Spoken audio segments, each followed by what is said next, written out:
Orang yang punya akal karena sadar ini wilayah Allah, semua milik Tuhan, itu dia tiap hari berpikir besok Allah akan melakukan apa terhadap dunia ini. Kalau dalam kitab hikam itu disebut al-aqil mayakul madza yaf'alu wa hubi wal ghafil mayakul madza af'al.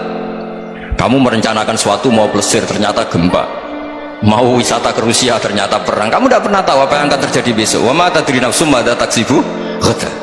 Tapi anda semua kita ini sering punya jadwal permanen. Makanya saya kalau diundang siapa saja, sana takdir. Yang jelas Gus ini acara penting.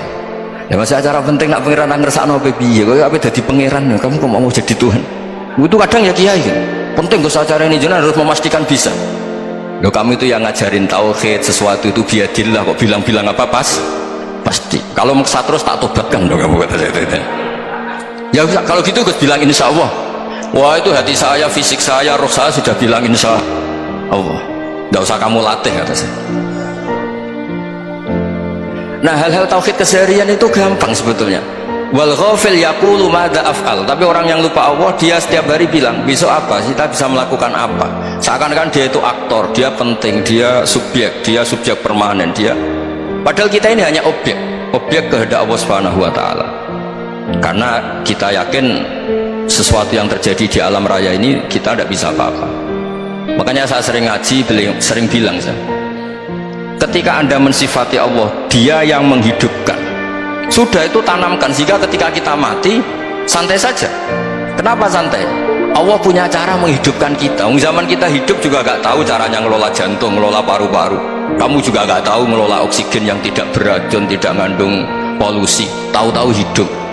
Gak ingin tua ya tahu-tahu tua, gak ingin mati tahu-tahu mati. Selama ini kita hidup juga gak tahu apa sebetulnya, hanya gaya tok, punya jadwal, punya planning. Kalau kamu bisa menentukan pilihan anda, pasti anda istrinya cantik, 4 neriman semua, kona'ah semua. Nyatanya enggak kan?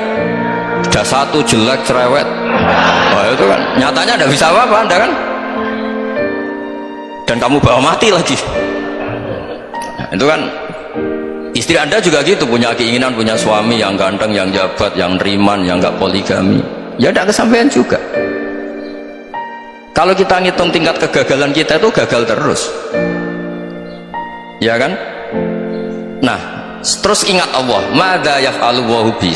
Orang yang punya akal selalu berpikir Allah itu menghendaki apa terhadap saya. Lalu sama-sama orang gitu, melihat orang yang serius itu kata anda itu pemikir berat, serius, senang punya tokoh yang merengut karena kamu anggap serius. Tapi sebagian orang menganggap orang yang serius itu wong merengut, wong masam, wong muka kok ditekuk. Jadi sama itu hati ya muqallibal qulub tsabbit qalbi ala dini, karena kita nggak tahu cara berpikir kita tentang orang lain, tentang sekeliling kita. Misalnya kita orang baik yang jenis ngurmat fakir miskin, ada orang bangun masjid mewah itu janggal. Apa artinya masjid mewah kalau banyak orang kelaparan?